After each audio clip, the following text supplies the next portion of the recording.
স্মরণীয় করবার জন্য বিএনপি কেন্দ্র ঘোষিত ড্যাব ডক্টর অ্যাসোসিয়েশন অফ বাংলাদেশ ড্যাবের আজকের এই আলোচনা এই রক্তদান কর্মসূচি প্রাক এই আলোচনা সভা সম্মানিত সভাপতি ড্যাব খুলনা মহানগর শাখার সংগ্রামী সভাপতি প্রখ্যাত চিকিৎসক ডক্টর রফিকুল হক বাবু, এখানে প্রধান অতিথি হিসেবে উপস্থিত আছেন খুলনা মহানগর বিএনপির সম্মানিত সভাপতি, বিএনপি জাতীয় নির্বাহী কমিটির অন্যতম সদস্য অ্যাডভোকেট এসএম শফিকুল আলম মানা, উপস্থিত রয়েছেন খুলনা মহানগর বিএনপির সংগ্রামী সাংগঠনিক সম্পাদক শেখ সাদি, সাংগঠনিক সম্পাদক হাসানুল চৌধুরী মিরাজ, আমাদের খুলনা মহানগর বিএনপির সাবেক যুগ্ম আহ্বায়ক সৈয়দ এলাইসা, মুক্তিযোদ্ধা দলের নবনির্বাচিত সভাপতি, ৭১-এর রণাঙ্গনের বীর মুক্তিযোদ্ধা, জাতির শ্রেষ্ঠ সন্তান আমাদের আলমগীর হোসেন আলমগীর ভাই। আমি উঠে দাঁড়িয়ে আলমগীর ভাইকে সবার সাথে পরিচিত হওয়ার জন্য অনুরোধ জানাবো। উনি মুক্তিযোদ্ধা দলের নবনির্বাচিত সভাপতি। এখানে উপস্থিত হয়েছেন খুলনা মহানগর বিএনপির সাবেক যুগ্ম আহ্বায়ক চৌধুরী শফিকুল ইসলাম হোসেন, যুগ্ম আহ্বায়ক বদরুল আলম খান, আমাদের শ্রমিক দলের খুলনা মহানগর কমিটির আহ্বায়ক প্রখ্যাত শ্রমিক নেতা মোহাম্মদ মুজিবুর রহমান, খুলনা মহানগর জাতীয়তাবাদী কৃষক দলের সংগ্রামী আহ্বায়ক আখতারুজ্জামান সজীব তালুকদার, মহিলা দলের খুলনা মহানগর কমিটির যুগ্ম আহ্বায়িকা অ্যাডভোকেট হালিমা আক্তার খানম, উপস্থিত হয়েছেন খালিশপুর থানা বিএনপির সংগ্রামী সাধারণ সম্পাদক হাবিবুর রহমান বিশ্বাস সহ আমাদের প্রিয় নেতৃবৃন্দ যারা কথা শুনছেন, ও সোনাডাঙ্গা থানা বিএনপির সংগ্রামী সাধারণ সম্পাদক আসাদুজ্জামান আসাদ। আসলে আমাদের নেতৃবৃন্দ অনেকেই উপস্থিত হয়েছেন। আমি নাম বলতে গেলে আসলে রক্তদান কর্মসূচিতে একটু আর আমার বক্তব্যের সময় চলে যাবে। জুলাই আগস্টের আন্দোলনের কথা, একটি ফ্যাসিবাদের বিরুদ্ধে রক্তাক্ত সংগ্রাম হয়েছিল জুলাই আগস্টে। এদেশের ছাত্র সমাজ গর্জে উঠছিল কোটা প্রথার বিরুদ্ধে। শেখ হাসিনা ৫৬% কোটা দিয়ে বাংলাদেশের মেধাবী ছাত্রদেরকে বঞ্চিত করছিল সরকারি চাকরি থেকে। ছাত্র সমাজ বলে উঠছিল কোটা না মেধা। ছাত্র সমাজ সমস্যার জবাব দিয়েছিল মেধা মেধা, অর্থাৎ মেধার ভিত্তিতে চাকরি হওয়া উচিত। শেখ হাসিনা ছাত্রদেরকে তুচ্ছ তাচ্ছিল্য করে বিভিন্ন কায়দায় এবং এক পর্যায়ে রাজাকার বলে আখ্যায়িত করেছিল। ছাত্র সমাজ গর্জে উঠে বলেছিল তুমি কে আমি কে, রাজাকার রাজাকার। এইভাবে বাংলাদেশে যখন জুলাই মাসের শেষ দিকে ছাত্র সমাজ একের ছাত্রদেরকে 4 বছরের শিশু থেকে বৃদ্ধ পর্যন্ত যখন শেখ হাসিনার নির্দেশে বুলেটে আঘাতপ্রাপ্ত হয়ে এক একটা প্রাণ দুনিয়া থেকে বিদায় নিচ্ছিল, সেই সময়ে এক দফার আন্দোলন এবং আমাদের নেতা বিএনপির ভারপ্রাপ্ত চেয়ারম্যান দেশনায়ক তারেক রহমানের নির্দেশে, তারেক রহমানের আহ্বানে সাড়া দিয়ে গোটা জাতি নেমে পড়েছিল। আমরা আজকে সামাজিক যোগাযোগ মাধ্যমে অনেক কিছুই দেখি, কিন্তু সেই দিনগুলির কথা মনে পড়লে এখনো কিন্তু রাতে নির্ঘুম কাটাতে হয়।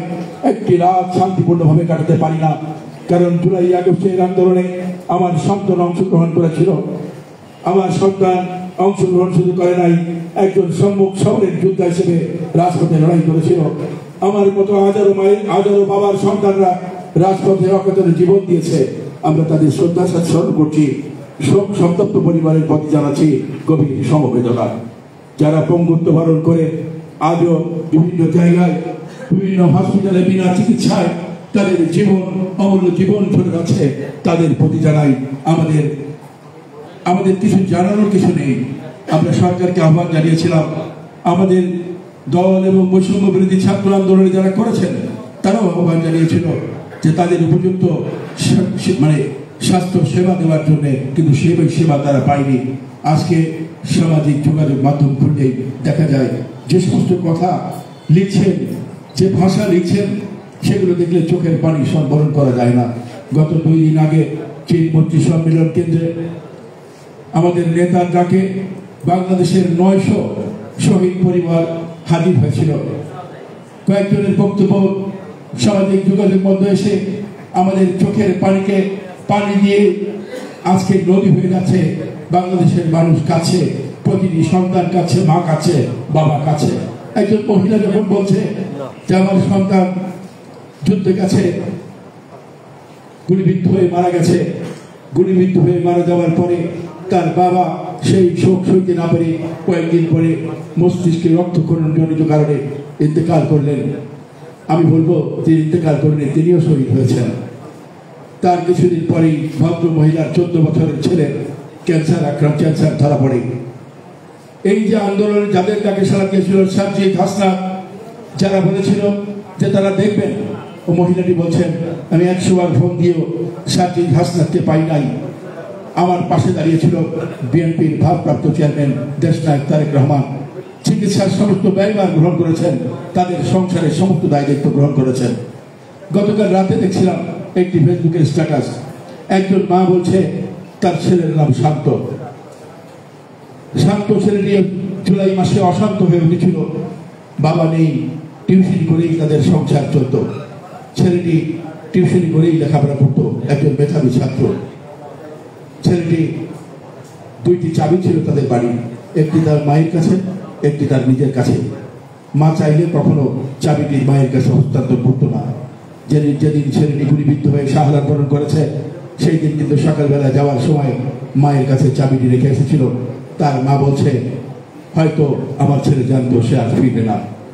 হসপিটালের মর্গে ছেলেটির রক্তাক্ত দেহ দেখতে পেয়ে তার মা বলছে আমার ছেলে কোনোদিন মুরগি কাটা দেখতে পারেনি, গরু জবাই দেখতে পারেনি, রক্ত দেখতে পারেনি, কিন্তু আমার ছেলের শরীরে এত রক্ত আসলো কোথা থেকে?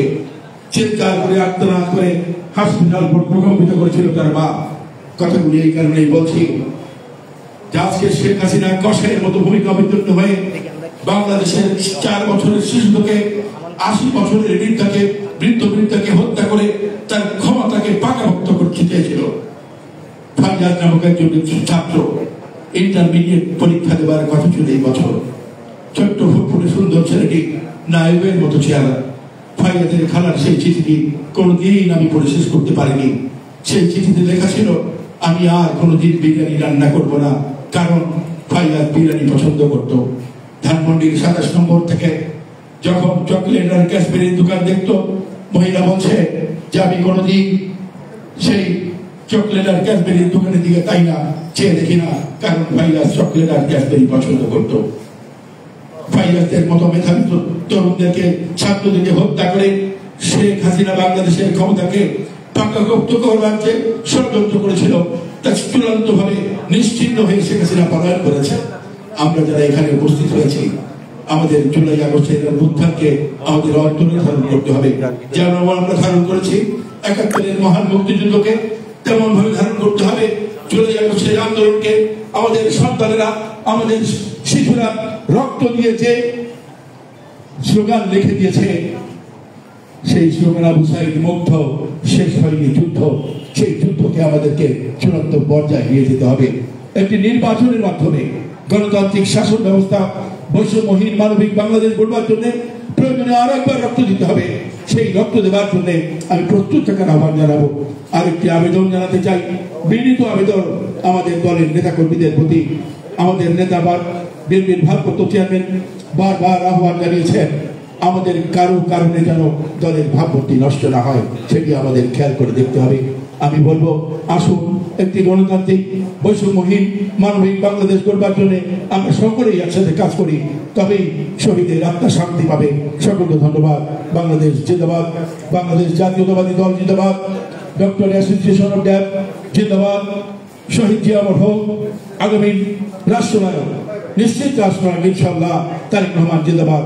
আর আজকে যারা রক্তদান করছেন তাদের প্রতি আমি সশ্রদ্ধ সালাম জানাচ্ছি, তাদের রক্তের প্রতি। ধন্যবাদ সকলকে।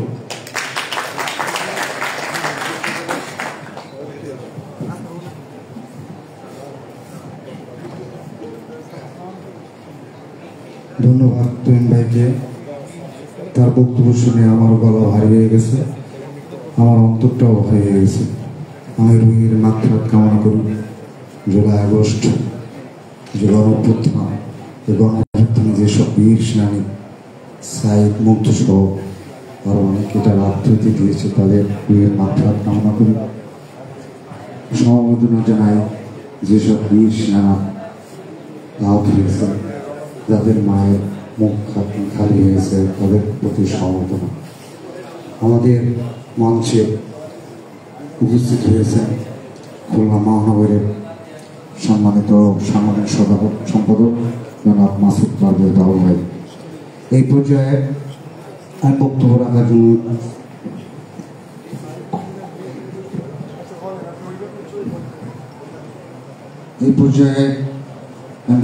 জন্য অনুরোধ করছি খুলনা অঞ্চলে জুলাই আগস্ট গণঅভ্যুত্থানের খুলনা অঞ্চলের মাস্টার মাইন্ড খুলনা মহানগর বিএনপির সম্মানিত সভাপতি, খুলনা বিএনপির কান্ডারি জনাব অ্যাডভোকেট শফিকুল আলম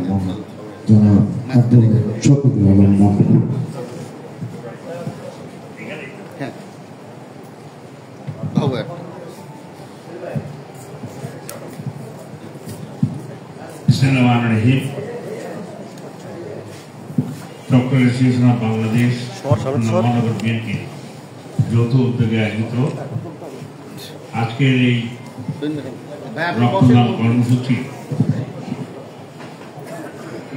এই অনুষ্ঠানের সম্মানিত সভাপতি ডক্টর অ্যাসোসিয়েশন অফ বাংলাদেশ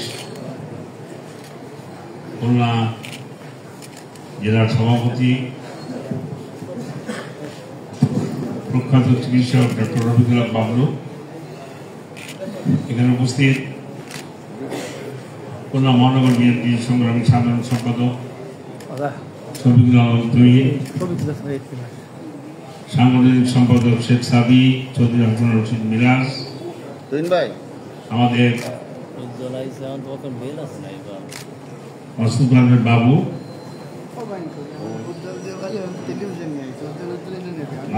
বাবু, সাবেক যুগ্ম আহ্বায়ক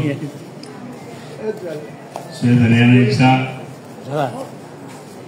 চৌধুরী শফিকুল ইসলাম হোসেন এবং বদরুল আলম খান সহ সদর থানার সভাপতি এবং খালিশপুর থানার সাধারণ সম্পাদক এবং বিভিন্ন জায়গা থেকে বিভিন্ন ওয়ার্ড থেকে আগত নেতৃবৃন্দ, বিভিন্ন অঙ্গ সহযোগী সংগঠনের নেতৃবৃন্দ ও আমাদের সোনাডাঙ্গা থানার সাধারণ সম্পাদক সহ বিভিন্ন পর্যায়ের নেতৃবৃন্দ, আসসালামু আলাইকুম। আমাদের শ্রমিক দলের আহ্বায়ক আছেন এবং কৃষক দলের আহ্বায়ক আছেন। আজকে আমরা যে মাসব্যাপী কর্মসূচি পালন করছি, জুলাই আগস্টের গণঅভ্যুত্থানকে সামনে রেখে বিএনপির কেন্দ্র থেকে ঘোষিত যে মাসব্যাপী কর্মসূচি, সেই কর্মসূচির আজকে হলো র্যাবের উদ্যোগে রক্তদান কর্মসূচি। এরপরে আরো প্রোগ্রাম আছে, জাতীয়তাবাদী কৃষক দল, জাতীয়তাবাদী ওলামা দল এবং ছাত্র দলের প্রোগ্রাম আছে, বিভিন্ন পর্যায়ের প্রোগ্রাম আছে, জাসাদের সাংস্কৃতিক অনুষ্ঠান আছে, পথনাটক আছে, অনেক কর্মসূচি আছে আমাদের। অর্থাৎ আমরা তাদেরকে স্মরণ করছি যাদের আত্মাহুতির বিনিময়ে, যাদের রক্তের বিনিময়ে আজকে এখানে দাঁড়িয়ে আমরা কথা বলছি। আমরা সেই সমস্ত বীর যোদ্ধাদের অন্তরের অন্তঃস্থল থেকে মহান রব্বুল আলামিনের দরবারে প্রার্থনা করি আল্লাহ যেন তাদেরকে জান্নাতবাসী করেন। আমাদের সেই সমস্ত বীর ভাইরা যে লড়াই করছে, যে লড়াইয়ের মধ্য দিয়ে ফ্যাসিবাদকে চিরতরে বিদায় জানিয়েছে, সেই লড়াই কিন্তু এখনো আমাদের অব্যাহত আছে। সমাজে রন্ধে রন্ধে দীর্ঘ 17 বছর ফ্যাসিবাদ এমন ভাবে বিস্তার লাভ করেছে, আপনি যেখানেই তাকাবেন সেখানেই দেখবেন ফ্যাসিবাদের দোসররা বসে রয়েছে। পুলিশ প্রশাসন থেকে শুরু করে এমন কোন জায়গা নাই যেখানে ফ্যাসিবাদ নাই। অর্থাৎ বাংলাদেশের সকল ইনস্টিটিউশনকে ফ্যাসিবাদ ধ্বংস করে দিয়েছে। বিচারালয় বলেন, আমাদের পুলিশ প্রশাসন বলেন, সিভিল প্রশাসন বলেন, এমনকি বাংলাদেশের মানুষের শেষ আশ্রয়স্থল হাইকোর্ট ডিভিশন, সেটিকেও ধ্বংস করে দিয়েছে এরা। দলীয়করণ এমন একটা জায়গায়, এমন একটা পর্যায়ে পৌঁছেছিল, তাদের আনুগত্য ছিল শুধুমাত্র শেখ হাসিনার প্রতি। আপনারা একটু বয়স, আপনারা জানেন 1971 সালের মহান মুক্তিযুদ্ধে বাংলাদেশের স্বাধীনতা অর্জনের পর আওয়ামী লীগের লোকজন তখন স্লোগান দিত, আইনের শাসন চাই না, মুজিবের শাসন চাই। অর্থাৎ আওয়ামী লীগ কখনোই আইনের শাসনে বিশ্বাস করে না। আওয়ামী লীগ সবসময় চেয়েছে রাষ্ট্র ক্ষমতাকে কুক্ষিগত করে কিভাবে জনগণকে লুটপাট করে খাওয়া যায়। 1974 সালে কয়েক লক্ষ লোক মারা গিয়েছিল এই দেশে দুর্ভিক্ষের মধ্য দিয়ে। শুধু তাই নয়, বাংলাদেশের রাষ্ট্র ক্ষমতায় যখনই আওয়ামী লীগ আসছে তখনই তারা গণতন্ত্রকে হত্যা করেছে। স্বাধীনতার পর আপনাদের অনেকের মনে আছে, শেখ মুজিব বলেছিলেন 3 বছর কিছু দিবার পারুম না। জনগণ কিন্তু মেনে নিয়েছিল।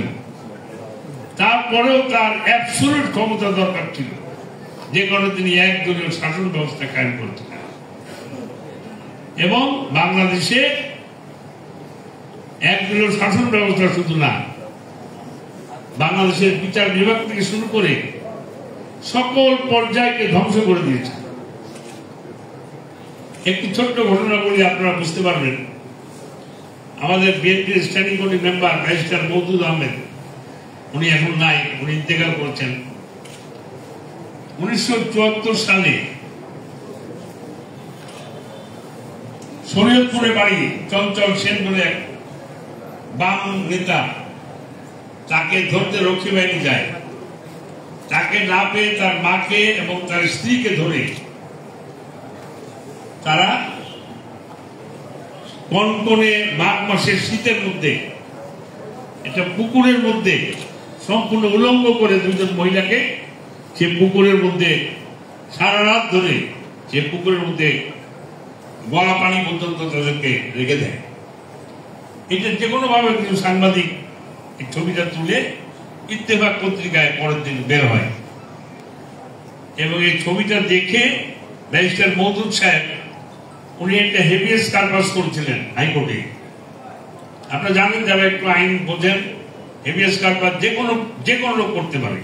অর্থাৎ আমার প্রতি যদি ইনজাস্টিস হয়, যে কোনো ব্যক্তি বাংলাদেশের নাগরিক তিনি আমার হাইকোর্টে রিট করতে পারেন। সেই কাজটি মওদুদ সাহেব শতপ্রণোদিত হয়ে তিনি করেছিলেন। হাইকোর্ট পরের দিনকে এই দুইজন ব্যক্তিকে হাইকোর্টে উপস্থিত করার জন্য স্বরাষ্ট্র সচিব, আইজিপি এবং ঢাকা জেলার শরীয়তপুরের এসপিকে নির্দেশ দিয়েছিলেন। তারা হাজির হয়েছিলেন পরের দিন, এবং হাইকোর্ট জিজ্ঞাসা করেছিল আপনাদের টর্চার করছে কিনা। তারা পিঠ খুলে, ব্লাউজ খুলে পিঠ দেখিয়েছিলেন কি পরিমাণে মারধর তাদের করা হচ্ছে। হাইকোর্ট ওখানেই নির্দেশ দিয়েছিল, ওখান থেকে তাদেরকে ছেড়ে দেওয়ার নির্দেশ দিয়েছিল। তখন শেখ মুজিবুর রহমান ছিলেন রাশিয়া সফরে। তিনি রাশিয়ার থেকে বাংলাদেশের চিফ জাস্টিসকে ফোন করে, পরে পত্রিকা এসেছিল নিউজটা, ফোন করে চিফ জাস্টিসকে বলেছিলেন তোমরা পাইছো কি, তোমাদের জাস্টিসরা, বিচারকরা হাইকোর্ট থেকে লোক ছেড়ে দেবে, পাইছোটা কি? অর্থাৎ আওয়ামী লীগ কখনোই আইনের শাসন, বিচারের শাসন মানে না। আর সেই অপশাসনের সর্বোচ্চ প্রতিফলন আমরা দেখেছি গত 17 বছর। এরা দেশের সবকিছু ধ্বংস করে দিয়েছে। শিক্ষা ব্যবস্থা ধ্বংস করেছে, বাংলাদেশের মেডিকেল কলেজগুলিকে ধ্বংস করে দিয়েছে। বাংলাদেশের এমন কোন সেক্টর নাই যে সেক্টরকে তারা ধ্বংস করে নাই। আপনি চাকরি পেয়েছেন, আমি একজনের সম্পর্কে জানি, তার ছেলে চাকরি পেয়েছেন এবং তিনি চলে গিয়েছেন মিলিটারি একাডেমিতে ট্রেনিং এর জন্য। সেখান থেকে ব্যাক করে দেওয়া হচ্ছে চাকরি। কেন? তার মা মহিলা দল করে, তাই তাকে ব্যাক করে দেওয়া হচ্ছে, যারা চাকরি করতে পারবে না। অর্থাৎ আওয়ামী লীগ ছাড়া 14 গোষ্ঠীতে যদি কেউ বিএনপির লোক থাকে তিনি চাকরি করতে পারবেন না। এই দুঃশাসনের বিরুদ্ধে দীর্ঘ 17 বছর আমরা লড়াই করেছি এবং লড়াইয়ের মধ্য দিয়ে আমরা শেখ হাসিনাকে বিদায় করেছি। আজকে প্রয়োজন মানুষের ভোটের অধিকার ফিরিয়ে দেওয়া। আমরা তো ভোট দিতে পারি নাই, কিন্তু আমরা চাই আমার ভোট আমি দেব, যাকে খুশি তাকে দেব। আমাদের ভারপ্রাপ্ত চেয়ারম্যান তারেক রহমান সাহেব একবারও বলেন নাই যে বিএনপিকে ভোট দেন। তিনি বলেছেন আমরা ভোটের অধিকার ফিরিয়ে দিতে চাই। মানুষ ভোট দেবে, পছন্দের প্রার্থীকে নির্বাচিত করবে, পছন্দের দলকে নির্বাচিত করবে, তারা রাষ্ট্র ক্ষমতায় যে জনগণের জন্য যা যা সংস্কার করা দরকার সেই কাজগুলি তারা করবে। আরেকটি লড়াই আমাদেরকে করতে হবে এই গণতন্ত্র ফিরিয়ে আনার জন্য, গণতান্ত্রিক ব্যবস্থাকে ফিরিয়ে আনার জন্য। এর জন্য আপনাদের সকলকে প্রস্তুত থাকতে হবে। আমাদের যে সমস্ত ভাইরা জীবন দিয়েছেন, যারা জীবনকে উৎসর্গ করেছেন, যারা দেশে গণতান্ত্রিক ব্যবস্থা দেখতে চেয়েছেন, সত্যিকারের গণতন্ত্র দেখতে চেয়েছেন, সেই ভাইদের জন্য আজকে আমাদের কিছু করণীয় আছে। আমরা যারা জীবিত আছি, আমাদেরকে গণতন্ত্র ফিরিয়ে আনার জন্য আমাদেরকে সর্বশেষ এই লড়াইকে অবতীর্ণ হতে হবে। কারণ আমরা আমাদের জাতির কাছে, আমাদের সেই সমস্ত ছেলেদের কাছে, সোনার ছেলেদের কাছে আমরা ঋণী, যাদের বিনিময়ে আজকে এখানে দাঁড়িয়ে আমরা কথা বলছি। আমি আপনাদের সকলকে অনুরোধ করব, আজকে যে রক্তদান কর্মসূচি আছে এ বাদেও মাসব্যাপী আমাদের খুলনা মহানগর বিএনপির কর্মসূচি আছে। এই মাসব্যাপী কর্মসূচিতে আপনারা অংশগ্রহণ করবেন, প্রত্যেকটি কর্মসূচিকে সফল করবেন। এবং আজকে আমি ড্যাককে ধন্যবাদ জানাই যে তারা এই রক্তদান কর্মসূচির আয়োজন করেছেন। তাদের রক্তদানের মধ্য দিয়ে আমরা আমাদের এই কর্মসূচিকে সফল করব এবং আগামী দিনে ইনশাআল্লাহ সকল কর্মসূচিতে আমরা অংশগ্রহণ করে আমরা আমাদের যে সমস্ত বীর শহীদরা জীবন দিয়েছেন তাদেরকে আমরা স্মরণ করব। আপনাদের সকলকে ধন্যবাদ। আসসালামু আলাইকুম। ধন্যবাদ জনাব শফিকুল আলম মানা ভাইকে তার গঠনমূলক বক্তব্য দেওয়ার জন্য। আমরা আনুষ্ঠানিকতার শেষ পর্যায়ে একটু পরে আমাদের সভাপতি বক্তব্য রাখবেন। এরপরেই আমাদের রক্তদান কর্মসূচি এবং সেই রক্তদান কর্মসূচির উদ্বোধন করবেন আজকের এই অনুষ্ঠানের সম্মানিত প্রধান অতিথি খুলনা মহানগর বিএনপির সম্মানিত সভাপতি জনাব অ্যাডভোকেট শফিকুল আলম মানা। আজকের এই রক্তদান কর্মসূচিতে যারা স্বেচ্ছায় রক্ত দিতে সম্মত হয়েছেন, জাতীয়তাবাদী যুব দলের মোহাম্মদ মেজবা হালদার, 3 বরুণ কুমার সবুজ শরীফ, জাতীয়তাবাদী ছাত্রদল রুবেল ফয়সাল সবুজ, মোহাম্মদ সবুজ খলিফা, মোহাম্মদ শামীম শেখ, মোহাম্মদ সোহান আহমেদ। আমি তাদেরকে খুলনা মহানগর বিএনপির পক্ষ থেকে এবং ডক্টর ফেডারেশন বাংলাদেশ খুলনার পক্ষ থেকে স্বাগত, শুভেচ্ছা। এই পর্যায়ে সংযুক্ত সভাপতি বক্তব্য রাখবেন আজকের অনুষ্ঠানের সম্মানিত সভাপতি জনাব ডাক্তার রফিকুল হক বাবলু। জনাব ডাক্তার রফিকুল হক বাবলু।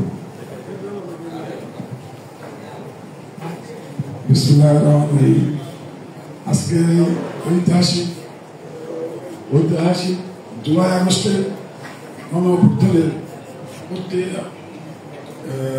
বিএনপি সেন্ট্রাল বিএনপি থেকে নির্দেশ ক্রমে আজকের এই অনুষ্ঠান রক্তদান কর্মসূচি সম্মানিত প্রধান অতিথি, বিশেষ অতিথিবৃন্দ এবং আমার সামনে উপস্থিত নেতৃবৃন্দ এবং আমার চিকিৎসক ভাই বোনেরা, আসসালামু আলাইকুম।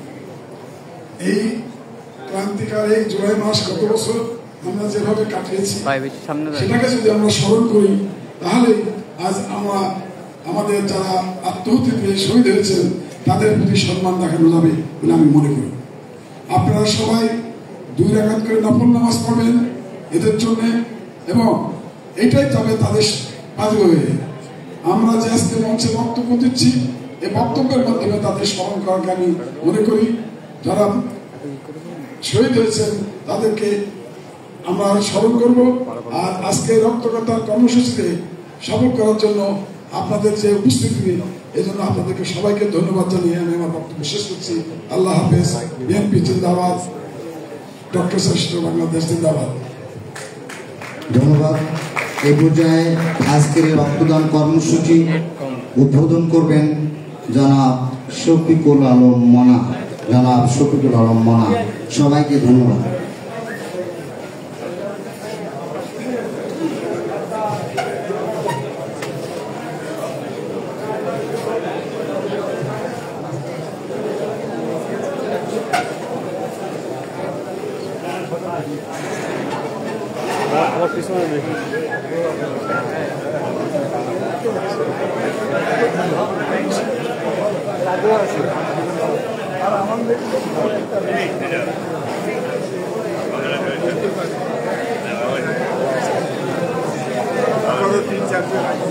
সাইডে যাও সাইডে যাও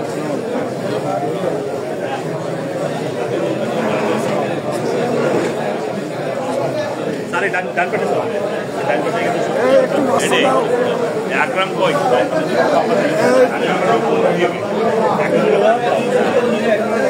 দেখি আপনারা এই জায়গায় যান ওই সাইড থেকে লোক বেশি থাকবে না আপনাকে নেতাকে সবাই পাবেন ওই ভাই রাজু ভাই সব সাথে নিয়ে ভাই ভাই ভাই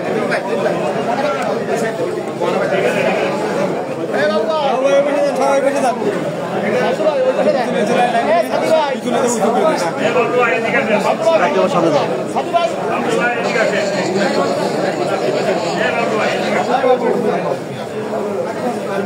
তো সারাটা সামনে যাও লোক বেশি দাও সামনে যাও ডাক্তার কই ডাক্তার আছে এই জায়গায় ভাই আপনি এই জায়গায় আছেন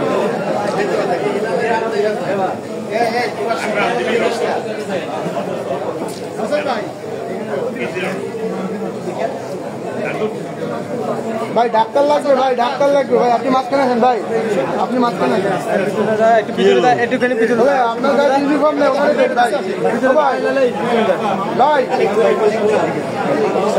ভাই আপনার গায়ে গাউন নেই ওখানে দেন এ বড় ভাই আপনি ওনারে দেন আপনার গায়ে তো পোশাক নাই ওনারে দেন তাহলে ওইটা গায়ে দেন আপনি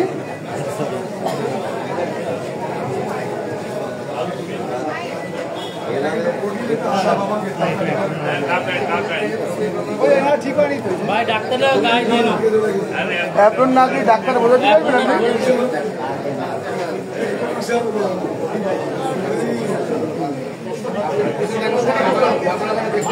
দেখা যায় এটা নিশ্চয় ভাই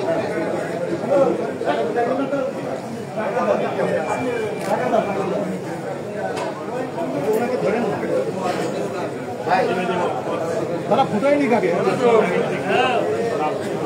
ফুটাই দিয়ে আসছে সাইড থেকে বস করি কি করবে একটু বস করি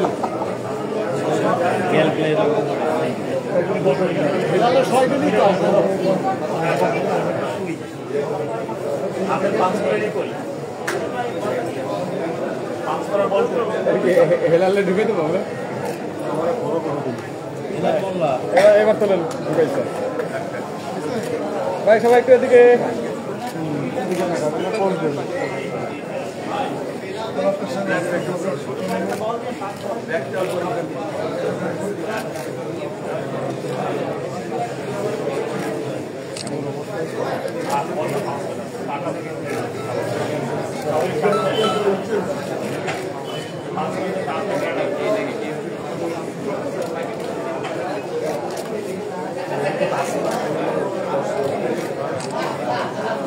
পিছনে দাঁড়িয়ে পড়ে যাবো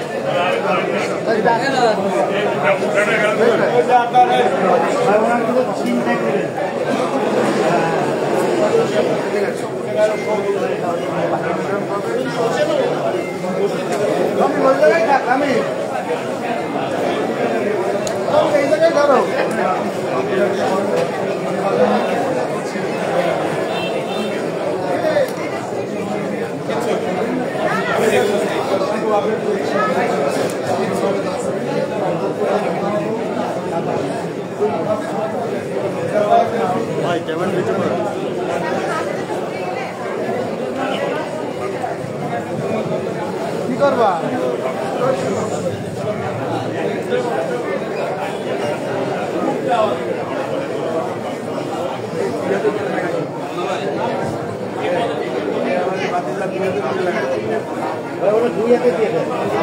দুই একটা দিয়ে তাই তো ভাই, ঠিক আছে ভাই, যে শরীর দুইটাই নিয়ে যায়।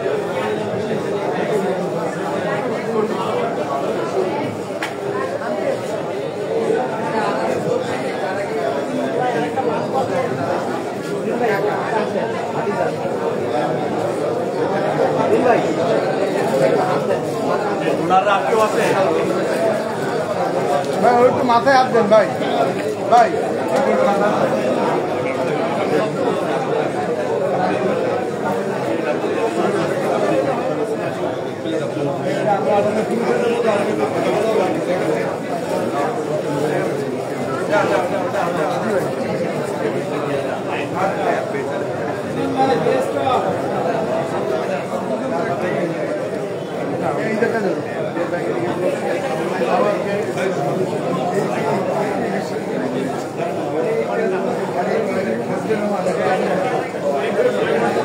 ভাই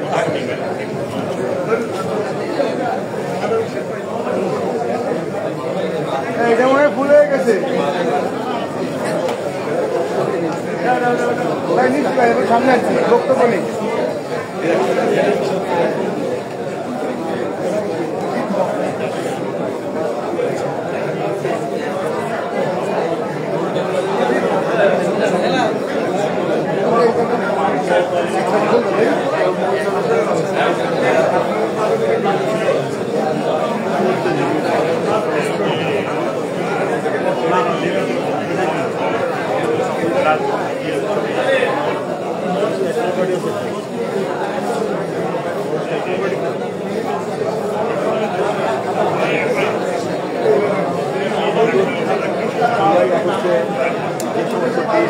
রক্ত দিয়ে জুলাই আগস্ট আন্দোলনকে সফল করে এক দফার আন্দোলনে রূপান্তরিত করেছে, তারা তো রক্ত দিয়েছে।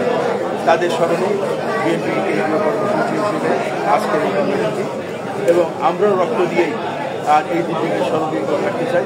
এবং আমাদের এই রক্ত মানবিক কাজে ব্যবহৃত হবে। রক্তশূন্য মানুষকে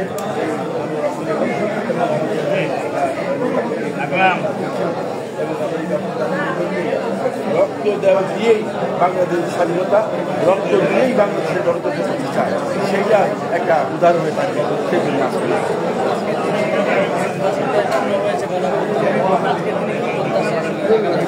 আজকের দিনে আমাদের প্রত্যাশা হচ্ছে যে এই রক্তের বিনিময়ে যে স্বাধীনতা আমরা 71 সালে পেয়েছিলাম, রক্তের বিনিময়ে 16 বছরের ফ্যাসিবাদের পতন হয়েছিল, যদি প্রয়োজন হয় আবারও রক্তের বিনিময়ে বাংলাদেশের গণতন্ত্র, জনগণের গণতন্ত্র, সাম্য, ন্যায় এবং মানবিক বাংলাদেশ গঠনে আমরা ঐক্যবদ্ধ। এটি হচ্ছে আমাদের কাজ। ভাই ভাই ভাই ভাই আসেন একটু আমাকে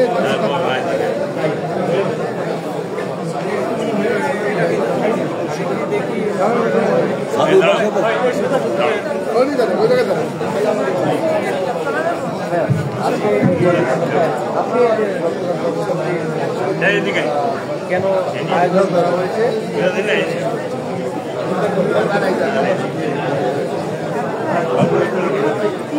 আজকে রক্তদান কর্মসূচির আয়োজন করা হয়েছে এবং গণবিজ্ঞানের এক বছর কি প্রত্যাশা আগামী?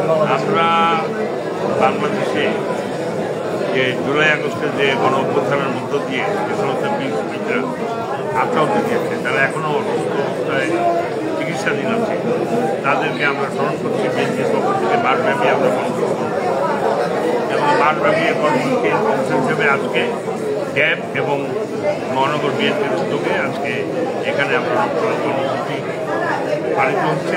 এখানে আমরা যারা রক্ত দেবেন ছাত্র দলের সদস্যরা, তারা রক্ত দিয়ে দুস্থ মানুষদের মধ্যে রক্তের যারা অসহায়, যারা রক্ত পাচ্ছে না, তাদেরকে রক্তটা আমরা দান করব।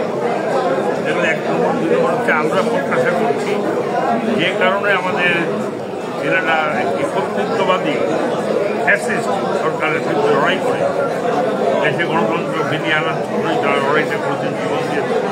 এই কাঙ্ক্ষিত গণতন্ত্র কিন্তু এখনো আসে না।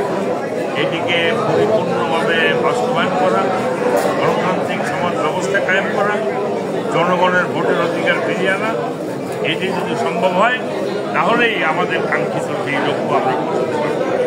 আমরা মনে করি দেশনায়ক তারেক রহমানের নেতৃত্বে যে 31 দফা রাষ্ট্র মেরামতের কর্মসূচি দেওয়া হচ্ছে, এই কর্মসূচির মধ্য দিয়ে আগামীতে বাংলাদেশকে একটি বৈষম্যহীন, শোষণহীন এবং বাংলাদেশের মানবিক একটি রাষ্ট্র হিসেবে বাংলাদেশকে আমরা করতে পারি।